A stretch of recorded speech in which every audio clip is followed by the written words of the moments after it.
Good morning friend, मैं सुप्रिया स्वागत करती हूँ आपका डिकोड एग्जाम में।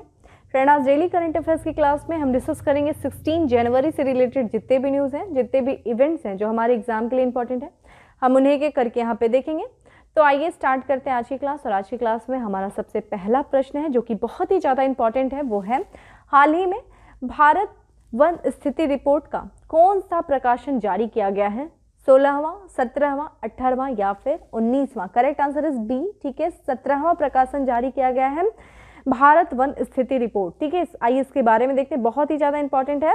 तो देखिए, इस रिपोर्ट को यानी कि भारत वन स्थिति report, India state of forest report को जारी किया गया है किस मंत्रालय के द्वारा? केंद्रीय पर्यावरण, वन और जलवायु मंत्रालय के द्वारा जारी किया गया। और इस रिपोर्ट को प्रकाशित किसके द्वारा किया जाता है? ये किया जाता है भारतीय वन सर्वेक्षण देहरादून के द्वारा। इसको प्रत्येक 2 वर्ष पे, ठीक है, हर 2 वर्ष पे जो इसको प्रकाशित किया जाता है। इसके पहले ये रिपोर्ट 2019 में आई थी और 2021 की रिपोर्ट जारी कर दी गई है किस मंत्रालय के द्वारा? केंद्रीय पर्यावरण, वन और जलवायु परिवर्तन मंत्रालय के द्वारा जारी किया गया। जैसा कि आप देख रहे हैं, इसमें ये एक स्थिति बताती है, वनों की स्थिति। तो ये जो भारत के जो वन हैं और जो वृक्ष आवरण है, उनका आकलन इस रिपोर्ट में किया जाता है कि क्या बदलाव आया है, कहाँ पे जो है वनों का जो है क्षेत्र, कहाँ पे वृद्धि दर्ज किया गया है, कहाँ पे कमी दर्ज की गई है, कहाँ पे जो वृक्ष आवरण है उनमें वृद्धि दर्ज की गई है, किस राज्य में कमी दर्ज की गई। ये सारे आकलन जो है इसमें जो है दर्ज किए जाते हैं। तो एक तरीके से जो भी वन और जो वृक्ष आवरण में जो कुछ भी परिवर्तन आया है, किसके कंपैरिजन में? पिछले वर्ष, जो कि पिछली रिपोर्ट 2019 में जो जारी की थी, उसमें तुलनात्मक एक अध्ययन किया जाएगा इसमें। ठीक है, इसके बारे में देखा जाए तो ये रिपोर्ट सबसे पहले जो है जारी की गई थी 1987 में, जो पहला सर्वेक्षण जो है प्रकाशित किया था। इस वर्ष 2021 में ये भारत वन स्थिति रिपोर्ट का ये 17वां प्रकाशन है, जैसा कि आपका प्रश्न में पूछा गया है। आइए निष्कर्ष पे देखते हैं कि इस रिपोर्ट में क्या बताया गया है कि कहाँ कहाँ पे हमें क्या क्या परिवर्तन देखने को मिलते हैं। तो सबसे पहली बात करें तो यहाँ पे हमें वृद्धि देखने को मिलता है किसमें? कि भारत के जितने भी कुल वन और जो वृक्ष आवरण है उसमें वर्ष 2021 में कितना हमें वृद्धि देखने को मिल रहा है? 2261 वर्ग किलोमीटर की हमें वृद्धि देखने को मिलती है। ठीक है, तो हमें वृद्धि देखने को मिल रहा है, बहुत अच्छी बात है।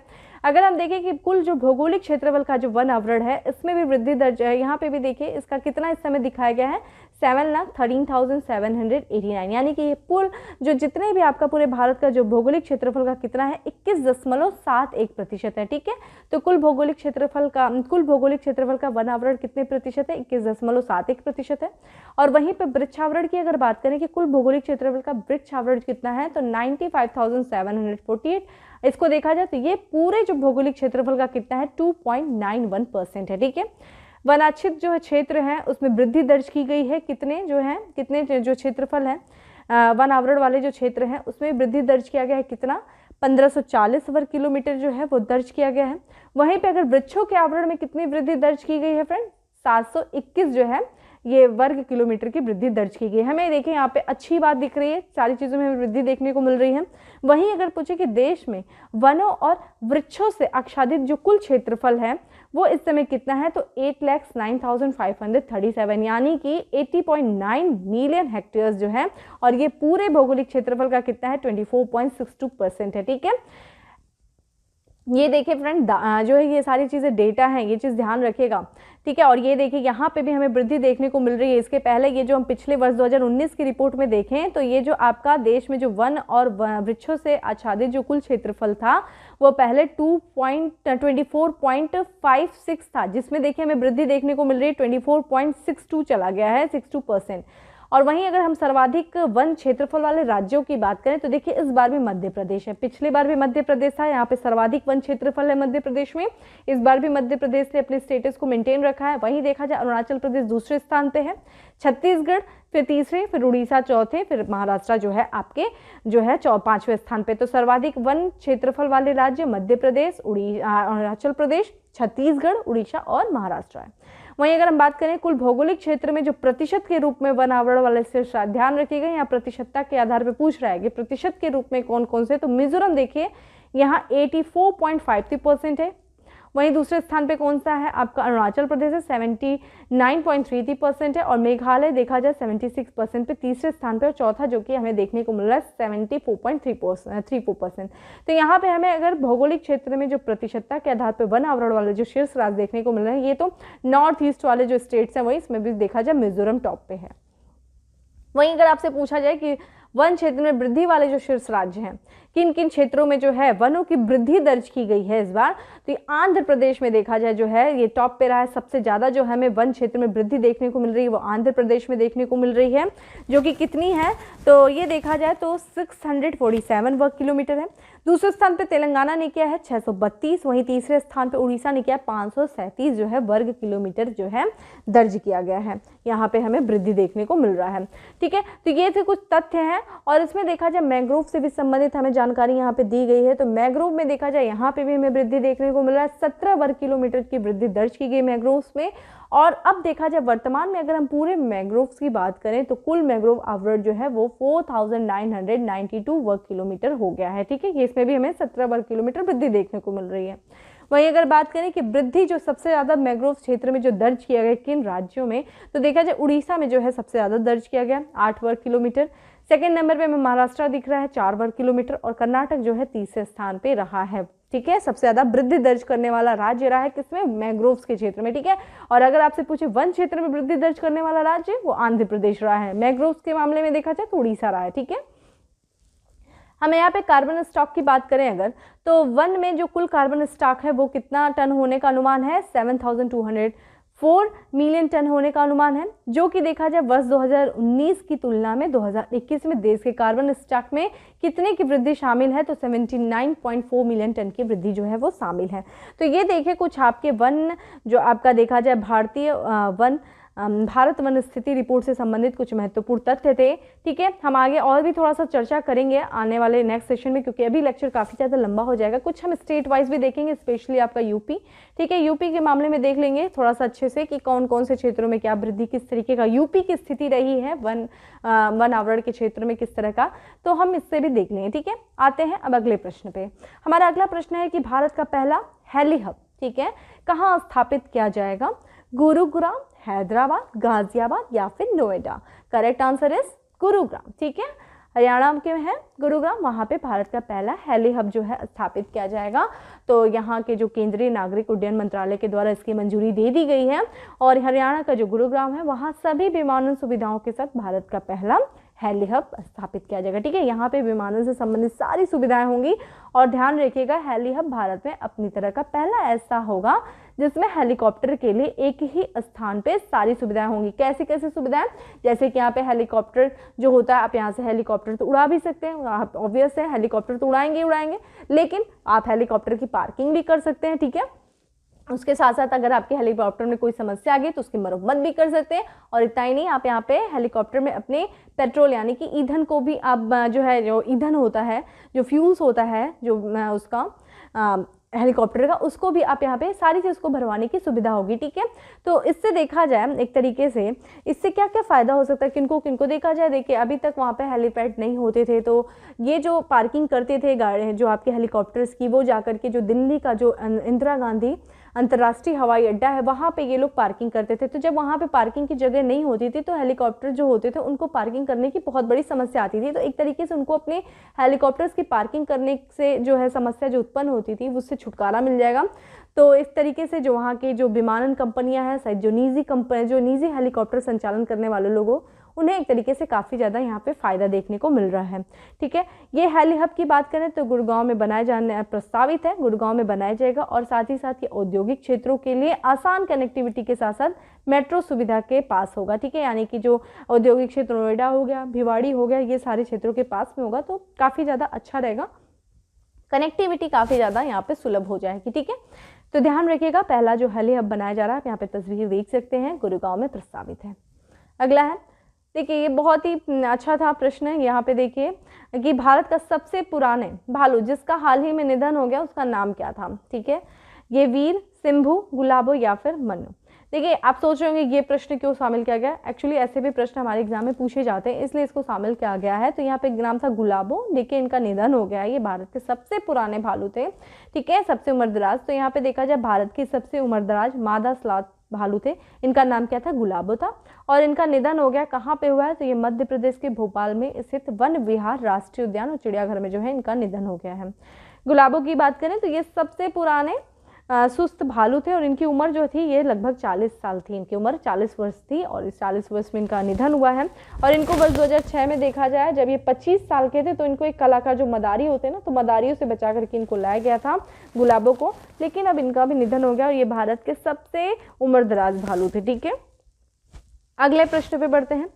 ई गवर्नेंस पर 24वें राष्ट्रीय सम्मेलन में किस राज्य या केंद्र शासित प्रदेश को कोविड-19 प्रबंधन और पंचायत विकास सूचकांक के लिए राष्ट्रीय स्तर का पुरस्कार मिला है? दिल्ली, केरल, झारखंड या फिर जम्मू कश्मीर? करेक्ट आंसर है डी, जम्मू कश्मीर को मिला है। ठीक है, आइए देखते हैं इसके बारे में। तो देखिए, हमने देखा था, हमने इसके बारे में पहले भी पढ़ा था कि ई गवर्नेंस पे जो 24वां राष्ट्रीय सम्मेलन हुआ था उसका आयोजन जो हुआ था वो तेलंगाना की राजधानी हैदराबाद में हुआ था। और इस सम्मेलन के दौरान, ठीक है, हमने ये भी देखा था हैदराबाद डिक्लेरेशन भी था, ठीक है, घोषणा पत्र भी जारी किया गया था। और इसी सम्मेलन के दौरान जो है जम्मू कश्मीर केंद्र शासित प्रदेश को उसके द्वारा जो कोविड-19 महामारी के दौरान जो उसने प्रबंधन किया, जो मैनेजमेंट किया, और साथ ही साथ जो उसने पंचायत विकास सूचकांक के लिए उसको क्या किया गया, राष्ट्रीय स्तर का पुरस्कार मिला है। ठीक है, और यहाँ पे देखा जाए ये जो पुरस्कार दिया गया है वो 6 श्रेणियों में दिया गया है, जिसमें से देखिए ये कौन कौन सी जो ये श्रेणियाँ थी। इसमें देखा जाए डिजिटल परिवर्तन के लिए सरकारी री इंजीनियरिंग में उत्कृष्टता, ठीक है, जिला स्तर पर ई गवर्नेंस में उत्कृष्टता, ई सेवाओं तक पहुंच यानी कि डिजिटल सेवाओं पे जो सार्वभौमिक पहुंच को सुनिश्चित करने के लिए जो राज्य सरकारों के द्वारा या फिर केंद्र सरकारों के द्वारा जो प्रयास, केंद्र शासित प्रदेशों के द्वारा जो प्रयास किया गया, उन प्रयासों के तहत लिया गया। नागरिक केंद्रित सेवाओं पे जो उन्होंने उत्कृष्ट शोध किए, उसमें कोविड-19 प्रबंधन में आईसीटी का उपयोग, उभरती प्रौद्योगिकी का उत्कृष्ट अंगीकरण, ये सारे जो थे ये 6 श्रेणियों के तहत जो है इस ई गवर्नेंस के लिए इस पुरस्कार को राष्ट्रीय पुरस्कार प्रदान किया गया, जिसमें हमें जम्मू कश्मीर जो केंद्र शासित प्रदेश है उसको जो है राष्ट्रीय स्तर का पुरस्कार मिला है। ठीक है, अगला है हमारा, किस देश के कृत्रिम सूर्य परमाणु संयंत्र रिएक्टर ने 1056 सेकंड के लिए 126 मिलियन डिग्री फ़ारेनहाइट पर संचालित होने का एक नया विश्व रिकॉर्ड बनाया है? चीन, दक्षिण कोरिया, रूस या फिर फ्रांस? करेक्ट आंसर है डी, माफ करिएगा ए। ठीक है, चीन ने किया। देखिए इसके पहले भी एक देश ने किया था, मुझे बताइए कि अभी हाल फिलहाल में कृत्रिम सूर्य पे किस देश के द्वारा जो है वो कार्य किया गया है, वो भी काफ़ी हद तक सफलता उनको मिली है। वो कंट्री का नाम क्या है, अभी हमने कुछ दिन पहले उसकी चर्चा किया था, वो बताइए। अब आते हैं अपने प्रश्न पे, इसके बारे में थोड़ा डिस्कस कर लेते हैं। चीन ने देखिए कौन सा भाई नया कीर्तिमान हासिल किया है। तो देखिए चीन जो है ना कृत्रिम सूर्य पे काम कर रहा है और इससे पहले देखिए वो कई सालों से काम कर रहा है और इस बार इसके जो आर्टिफिशियल जो सन है ना, उसने एक नया कीर्तिमान, एक नया विश्व रिकॉर्ड बनाया। वो विश्व रिकॉर्ड देखिए क्या है कि हैफई में स्थित चीन का ये जो न्यूक्लियर फ्यूजन रिएक्टर, उसने 1056 सेकंड, जिसको हम करीब 17 मिनट कह सकते हैं, उस 17 मिनट पर इसने 126 मिलियन डिग्री फ़ारेनहाइट यानी कि 60 करोड़ डिग्री सेल्सियस पे इसने ऊर्जा निकाली है। ये बहुत बड़ी, मतलब ये जो सूर्य की एक्चुअल ऊर्जा से भी ज़्यादा थी ये। और चूंकि न्यूक्लियर फ्यूजन रिएक्टर से, ये भी ध्यान रखिएगा, संलयन, नाभिकीय संलयन की क्रिया के द्वारा इतने बड़े पैमानों पर 17 मिनट तक इतनी मतलब ऊर्जा को निकाले रखना और उसको नियंत्रित रखना, ये अपने आप में बहुत बड़ा रिकॉर्ड है, जिसको रिकॉर्ड बनाया भी है, चीन ने बनाया है। और ये अब तक का देखा जाए सबसे ज़्यादा समय है कि इतनी ऊर्जा एक परमाणु रिएक्टर से निकली है। ठीक है, देखा जाए चीन जैसा कि काम कर रहा है, वो भविष्य में क्लीन एनर्जी को हासिल करने के लिए चीन कार्य कर रहा है, जिसके तहत ये क्या कर रहा है, एक प्रयोग कर रहा है कृत्रिम सूर्य के साथ। ठीक है, और ये प्रयोग जो एक्सपेरिमेंट कर रहा है, इस एक्सपेरिमेंट को क्या नाम दिया गया है, ये नाम दिया गया experimental advance super conducting tokamak. ठीक है, ईस्ट, ये भी आपसे पूछ सकता है, ईस्ट का फुल फॉर्म भी ध्यान रखेगा। तो ये experimental advance super conducting tokamak है, एक्सपेरिमेंट कर रहा है कृत्रिम सूर्य के साथ और यह डिवाइस एक फ्यूजन रिएक्टर है। ठीक है, फ्यूजन कर रही है, संलयन कार्य कर रही है। यह मशीन देखा जाए परमाणु संलयन की ताकत का इस्तेमाल करने की कोशिश करती है, जो कि किस में हो रहा है, सूर्य में हो रहा है। और इसे कृत्रिम सूर्य क्यों कहा गया है, क्योंकि ये जो मशीन है वो उसी तरीके से कार्य करती है जैसे कि एक्चुअल सूर्य में होता है। एक्चुअल सूर्य में नाभिकीय संलयन की क्रिया होती है, 2 हाइड्रोजन मिलकर के एक हीलियम का निर्माण और अथाह एनर्जी निकालते हैं, इतनी अनियंत्रित एनर्जी सूर्य से निकलती है। ठीक उसी तरह ये मशीन भी कार्य करने की कोशिश करी, जिसके लिए इसको कृत्रिम सूर्य यानी कि आर्टिफिशियल जो है सन कहा गया है। और इस मशीन की बात करें तो इस मशीन का सेटअप जो है वो सूर्य के अंदर जो असलियत में होने वाला जो परमाणु रिएक्शन की नकल करता है। जैसे सूर्य में जो परमाणु रिएक्शन होता है, जो सूर्य में जो नाभिकीय संलयन की क्रिया होती है, उसी तरीके से ये भी नकल किया गया इस मशीन में वैसी तरीके से, जिसके कारण से इसको एक नकल कहा जा रहा है सूर्य की। जैसे इसमें हाइड्रोजन और ड्यूटेरियम जैसी गैसों को ईंधन के रूप में इस्तेमाल किया गया है, और यह देखा जाए ये प्रयोग वैज्ञानिकों के लिए असीमित क्लीन एनर्जी के करीब ला सकता है। ठीक है, तो ये था इंपॉर्टेंट, काफ़ी इंपॉर्टेंट है। देखिए चीन के लिए, ये दुनिया के लिए एक बहुत बड़ी चुनौती, चीन इस तरीके से, जिस तरीके से अपने साइंस एंड टेक्नोलॉजी के क्षेत्र में चीन आगे बढ़ रहा है, ये अपने आप में बहुत बड़ी दुनिया के भी सामने चुनौती है। तो देखते हैं अब आगे क्या होता है। चलिए अब आते हैं हम अपने अगले प्रश्न पे। देखिए चिल्का झील किस राज्य में स्थित है, ये प्रश्न इसलिए शामिल किया गया कि हाल फिलहाल में चिल्का झील जो है वो चर्चा में था। तो चिल्का झील जो है वो किस राज्य में स्थित है, असम, उड़ीसा, आंध्र प्रदेश या फिर Tamil Nadu. Correct answer is B, Orissa में स्थित है चिल्का झील। आइए देखते हैं क्यों ये चर्चा में है। उसके पहले हम चिल्का झील से संबंधित कुछ महत्वपूर्ण तथ्यों को देख लेते हैं। चिल्का झील की बात करें तो ये देखिए भारत की सबसे बड़ी खारे पानी की लैगून है। ध्यान रखिएगा लैगून झील है, आपको पता होना चाहिए लैगून। देखिए ये तस्वीर एक आपके सामने दिख रही होगी, ये क्या है, एक लैगून है। लैगून जैसा कि समुद्र के एक ऐसा मतलब एक किनारा होता है, एक तरीके से लैगून को आप अनूप भी कहते हैं। अनूप जैसे दलदल होता है ना, दलदल का जो है पर्यायवाची अनूप होता है। ठीक है, इसी तरह ये भी एक दलदल जैसा ही होता है। ठीक है, अनूप होता है। तो ये क्या होता है, जितने भी जो लैगून होते हैं ना, जैसे कि कोई भी जल का बड़ा स्रोत हो, जैसे कि समुद्र होता है, महासागर होता है, बहुत बड़ा जल का स्रोत होना चाहिए। और जैसे कि मान लीजिए समुद्र का किनारा आप यहाँ पे देख ही रहे हैं, समुद्र की धाराएं जो आती हैं ये इस तरफ पानी तरफ आती हैं, फिर वो क्या होती है, वापस चली जाती है। ठीक है, लेकिन उस दौरान क्या होता है, आप देखिए यहाँ से समुद्र आ रहा है पानी लेकर के, और इस दौरान क्या होता है कि पानी जैसे वापस जाता है पीछे की तरफ, जब समुद्र बढ़ता है यहाँ पे कुछ पानी जो है किसी अवरोध के कारण यहाँ पे कुछ पानी जमा हो जाते हैं। ठीक है, कोई अवरोध होता है, कोई बाधा होता है, तो वो क्या होता है, उसके वजह से यहाँ के जो पानी होते हैं वो क्या होते हैं, यहाँ पे जमा हो जाते हैं और ये वापस नहीं जा पाते हैं। और जिसके कारण क्या होता है, ये जो जल का स्रोत है, ये जो जल का स्रोत है वो अंशतः कह लीजिए या फिर पूरी तरीके से वो अलग हो जाता है और एक लैगून का निर्माण कर देता है। ठीक है, यही है लैगून। ठीक है, तो भारत के देखिएगा सबसे बड़ी ये खारे पानी की लैगून है। ठीक है, और ये जिसका विस्तार देखिए हमें कहाँ देखने को मिल रहा है, ये मिल रहा है उड़ीसा के पुरी, खुर्दा और गंजबात जिले में। ध्यान रखिएगा, अगर हम चिल्का झील की बात करें फ्रेंड, तो ये भारत का सबसे बड़ा तटीय लैगून है। और अगर दुनिया का ये दूसरा, ठीक है, यहाँ पे हमें भारत का सबसे बड़ा दिख रहा है और दुनिया का दूसरा, कमेंट बॉक्स में आंसर करिए कि दुनिया का सबसे बड़ा लैगून झील कौन सा है। ठीक है, ये मुझे कमेंट बॉक्स में आंसर करिए कि दुनिया का दूसरा, ये चूंकि हम दूसरा हमें देखने को मिल रहा है लैगून जो है चिल्का है, तो भारत का पहला कौन सा है, दुनिया का पहला कौन सा सबसे बड़ा जो है वो लैगून कौन सा है।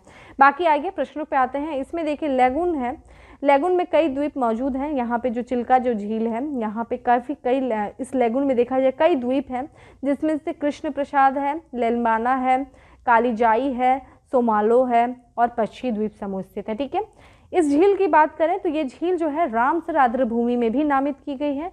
और अभी हाल फिलहाल में देखिए चर्चा का कारण ये था कि इस झील पे एक सर्वेक्षण किया गया था जिसका नाम है जल पक्षी स्थित सर्वेक्षण।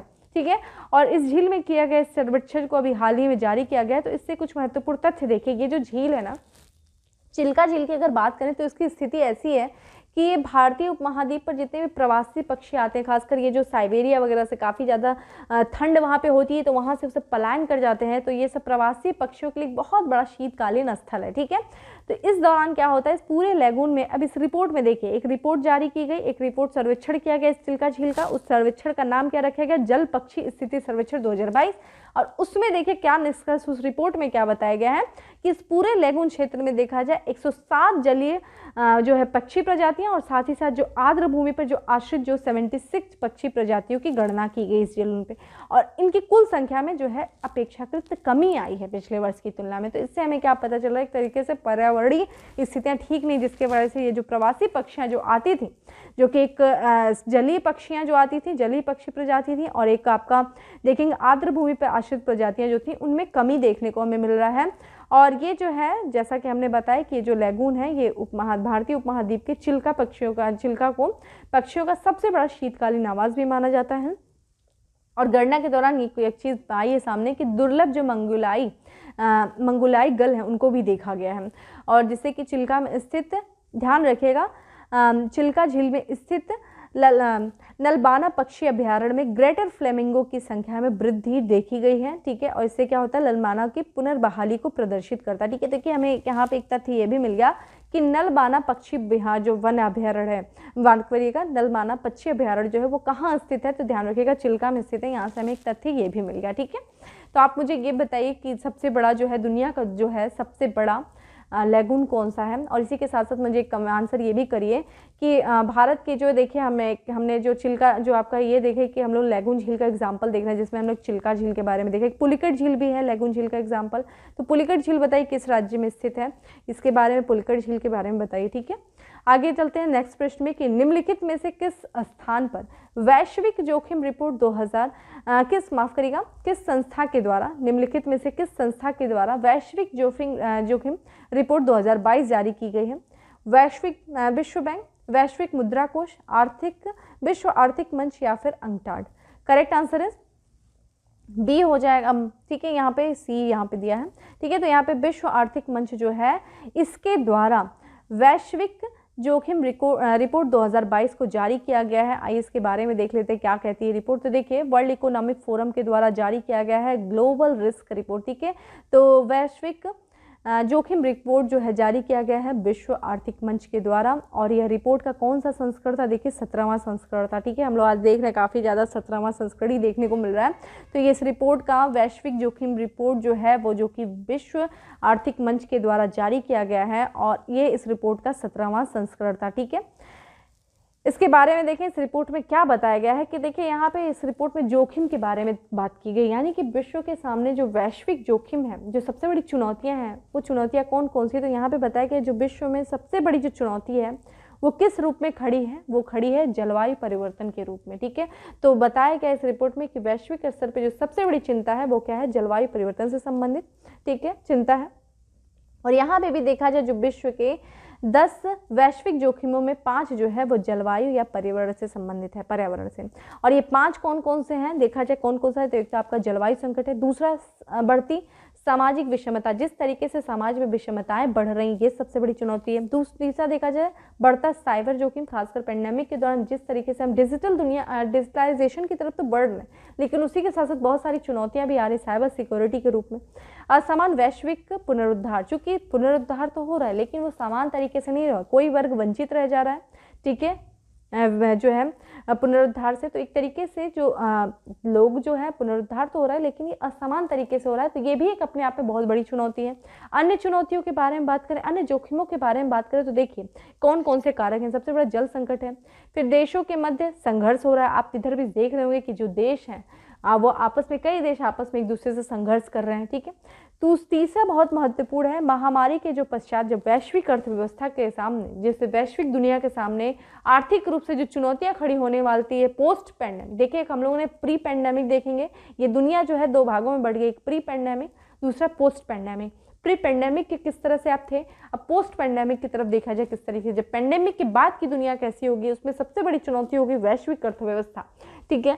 फिर देखा जाए सामाजिक सामंजस्य का क्षरण, जिस तरीके से सामाजिक व्यवस्था में लोगों के बीच सामंजस्य होता था, भाईचारा होता था, वो धीरे धीरे खत्म होता देखने को मिल रहा है, ये भी बहुत बड़ी अपने आप को चुनौती है। मोस्ट इंपॉर्टेंट आजीविका संकट, ये तो हम लोग भी देख रहे हैं कि सारे लोगों का, ना सिर्फ भारत में आजीविका संकट, वैश्विक स्तर पर जो देखा जाए बेरोजगारी का दर बहुत बड़ा है, आजीविका का संकट पूरी दुनिया के सामने आकर के खड़ा है।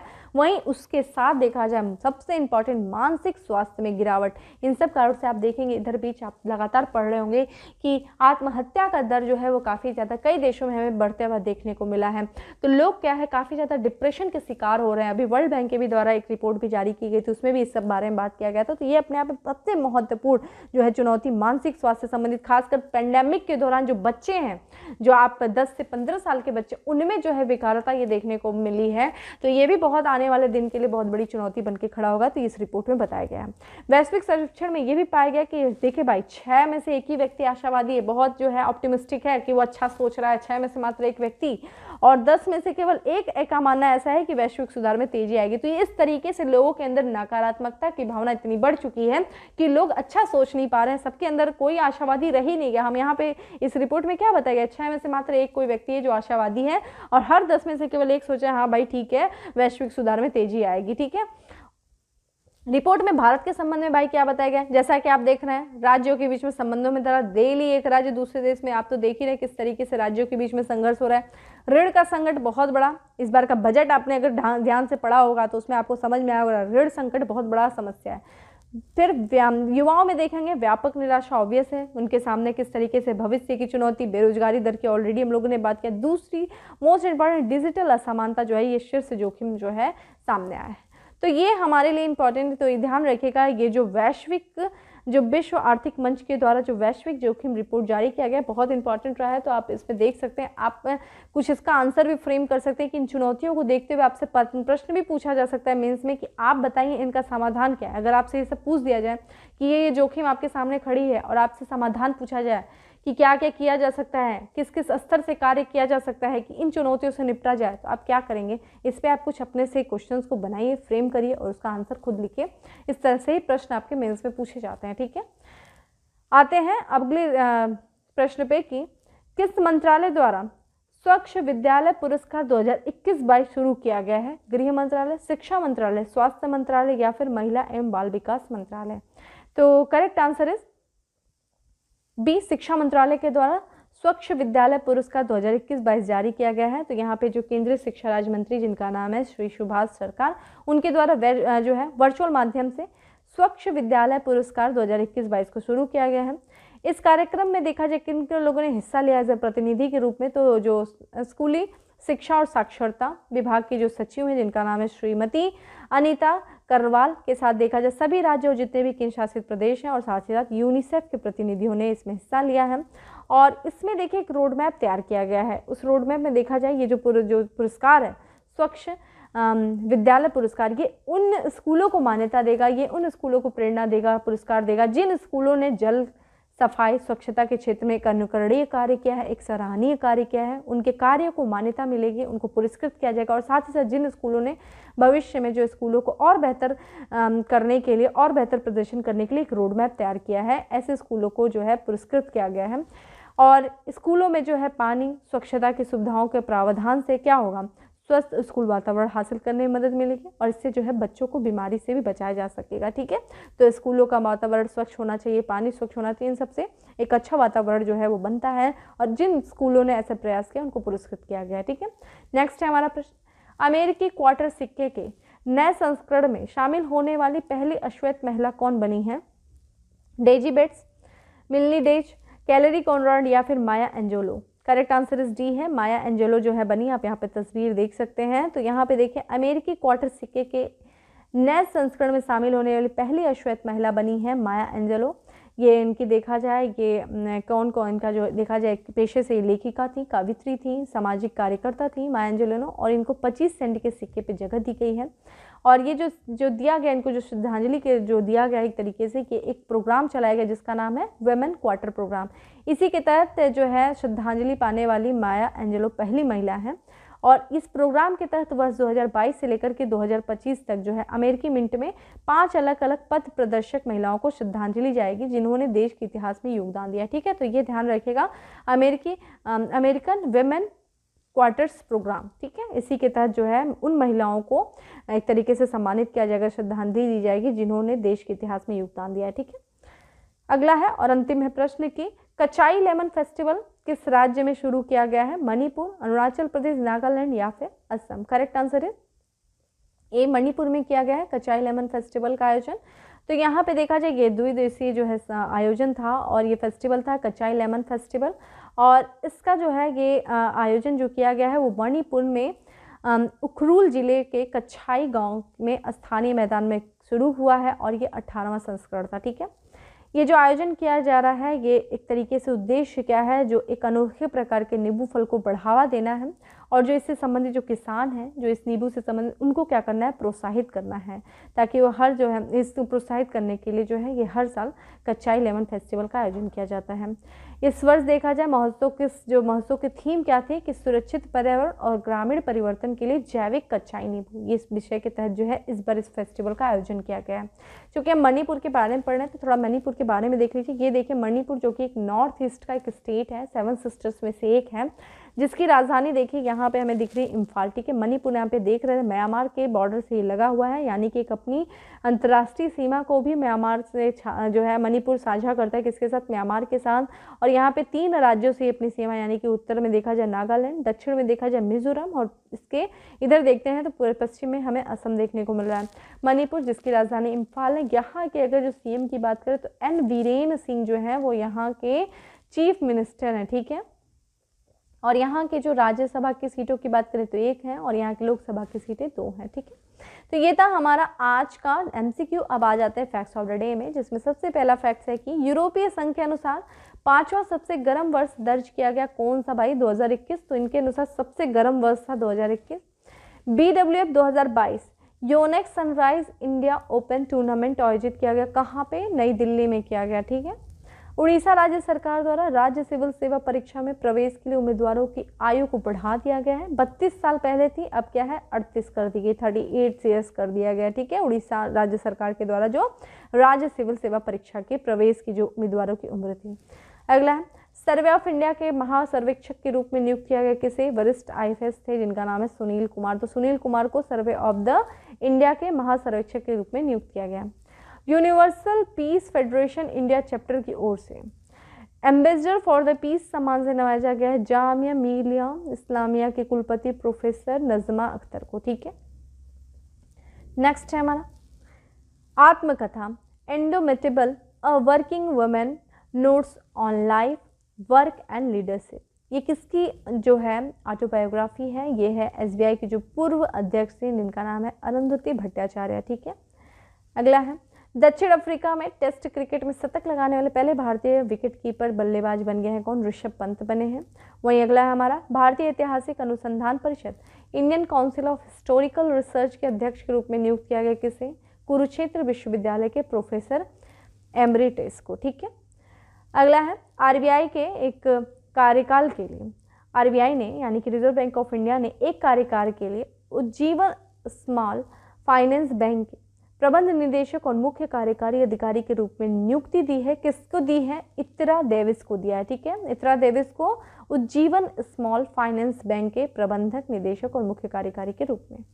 लास्ट है हमारा आज का फैक्ट्स ऑफ द डे में कि संयुक्त राष्ट्र विश्व आर्थिक स्थिति और संभावना रिपोर्ट के अनुसार वित्त वर्ष 2022 में भारत की GDP वृद्धि दर बढ़ने का अनुमान है कितने प्रतिशत, 6.5% से बढ़ने का अनुमान लगाए 2022 में GDP भारत की किसके द्वारा, संयुक्त राष्ट्र विश्व आर्थिक स्थिति और संभावना रिपोर्ट के अनुसार, ठीक है। ये थे हमारे 10 फैक्ट्स। अब आ जाते हैं उत्तर प्रदेश स्पेशल में। देखिए हम लोगों ने इस कल बारे में हम लोगों ने पढ़ा भी था। तो उत्तर प्रदेश सरकार ने जो एक मुश्त समाधान योजना जो शुरू किया वो किससे संबंधित है, किस क्षेत्र से, तो वो बिजली क्षेत्र से संबंधित है। उत्तर प्रदेश सरकार द्वारा एक योजना चलाई गई महत्वाकांक्षी योजना जिसका नाम है ऑपरेशन कायाकल्प। ये योजना किस क्षेत्र से संबंधित है, विद्यालयों का सुंदरीकरण कराने से संबंधित है ऑपरेशन कायाकल्प। मिसेज UAE इंटरनेशनल का खिताब जीतने वाली चारुल चतुर्वेदी जो जेटली हैं, ये किस जिले से संबंधित है, तो कानपुर से संबंधित हैं चारुल चतुर्वेदी जेटली, और ये इन्होंने मिसेज UAE इंटरनेशनल का खिताब जीता है। उत्तर प्रदेश का सबसे ज़्यादा घरौनी वाला जिला कौन सा बन गया, वाराणसी। प्रदेश के जो 75 जनपद हैं, उन 75 जनपदों के जो 75 सरकारी विद्यालयों के लिए स्मार्ट क्लासरूम की भेंट की गई किसके द्वारा, पंजाब नेशनल बैंक के द्वारा, ठीक है। तो ये था हमारा आज का उत्तर प्रदेश स्पेशल। अब आ जाते हैं क्वेश्चन ऑफ द डे में। आप बताइए कि भारत में कुल कितनी रामसर आर्द्र भूमि है और अभी हाल ही में किस आर्द्र भूमि को रामसर साइट में शामिल किया गया और किस राज्य में स्थित है, आप इसके बारे में हमें बताइए। और कुछ हमने प्रश्न भी पूछा है क्लास के भी दौरान, उसका भी आंसर करिए। काफ़ी अच्छा लगता है आप लोग रेगुलर, खासकर शमशेर जी, सौरभ जी, ज्योति जी, आप लोग बहुत अच्छा आंसर करते हैं। और भी लोग आंसर करिए और आप लोग थोड़ा सा वीडियो को शेयर करिए, ठीक है। लाइक्स बढ़ाइए और ज़्यादा कमेंट करिए। आप लोग के सपोर्ट से बहुत ज़्यादा मुझे मोटिवेशन मिलता है और भी अच्छा और भी एक्सेल करने का मन होता है, ठीक है। तो बाकी लाइक करिए, अच्छा लगा हो तो सेशन को शेयर करिए और अगर चैनल पे पहली बार आए हैं तो सब्सक्राइब करना नहीं भूलिए, ठीक है। बाकी PDF आपको टेलीग्राम ग्रुप पे मिल जाएगी जिसका लिंक आपको डिस्क्रिप्शन बॉक्स में दिया हुआ है। फिर मिलते हैं नेक्स्ट सेशन में, तब तक के लिए bye, have a good day, stay safe and stay happy.